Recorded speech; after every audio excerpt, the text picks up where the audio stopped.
You know that feeling, right? The lights go down in the movie theater, the screen flickers to life, and for the next 2 hours, you're just gone. But have you ever wondered what's actually happening in that little room at the back?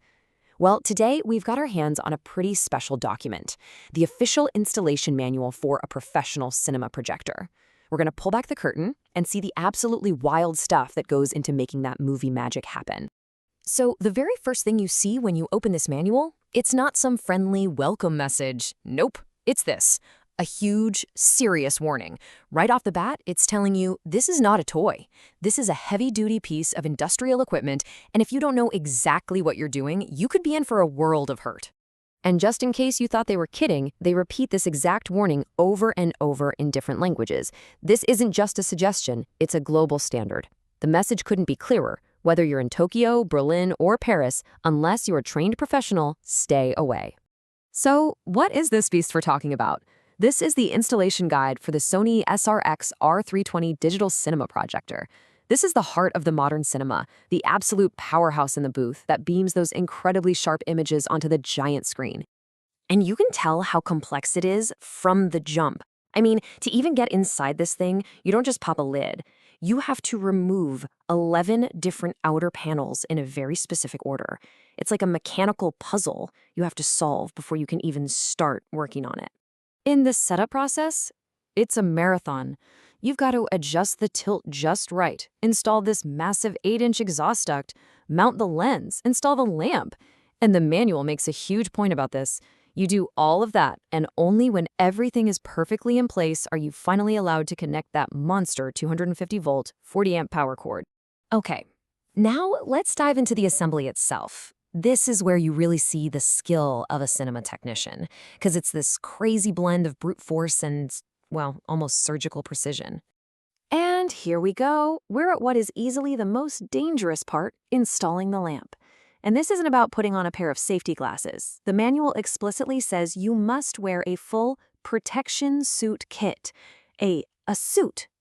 And they are not messing around. We're talking a full jacket and trousers, special arm covers, a hood, a face shield, gloves. They even tell you what kind of shoes to wear. Why all this? Because the high-pressure xenon lamp that makes that incredibly bright light can, literally explode if it's mishandled. The actual installation is so delicate. You're not just screwing in a light bulb. You're attaching high-voltage wires with screws that have to be tightened to exactly 1.2 Newton meters. Then you slide it in ever so carefully, then tighten another terminal to precisely 1.5 Newton meters, making sure there is zero, and I mean zero, empty space. It's this amazing mix of delicate handling and pure engineering. All right, after that high-stakes operation with the lamp, putting on the lens has got to be easy, right? It's just 4 bolts. How hard can that be? Well, think again. The manual demands, it doesn't suggest, it demands that you tighten them in this specific crisscross pattern. You do bolt 1, then 4, then 2, then 3. And this isn't just for fun. It's to make sure the pressure is perfectly even so the lens sits completely flat. It shows you that even the simplest looking steps require absolute precision to get a perfect picture. Okay, so the hardware is assembled. But that's only half the battle. Now you have to tame the digital brain that actually runs the whole show. And, this is my favorite part. It shows you exactly what era this machine was designed in. To control this absolute cutting-edge piece of cinema technology, you first have to install the software on a computer running Windows XP. Yes, Windows XP. You just gotta love it. So once you get the software running, you see this pretty basic login screen. But don't let that simplicity fool you. Behind this one little window are completely different layers of control, each one digging deeper into the machine's guts. You see, there are 3 access levels. You've got user, which is for the projectionist just running the movie. Then there's maintenance, which is locked behind the password service. And finally, installer, which needs the password setting. It's like these secret passwords unlock hidden cheat codes for the projector. And just look at the difference. On the left, that's the user view. Pretty clean, right?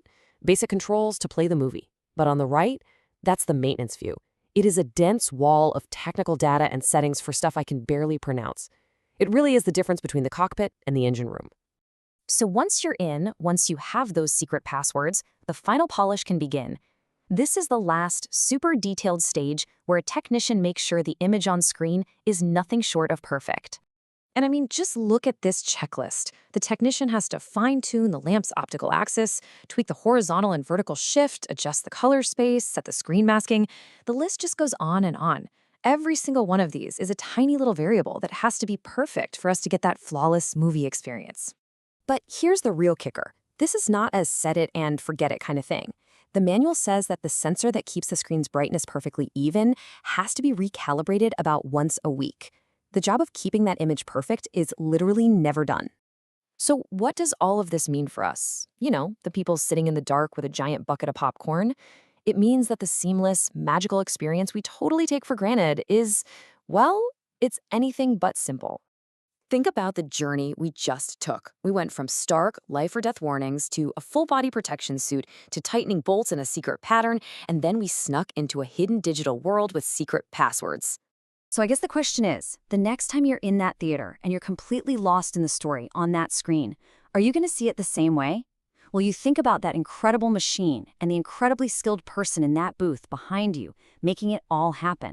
Because behind every single seamless moment of movie magic, there is this hidden world of potential danger, incredible precision, and constant, dedicated care.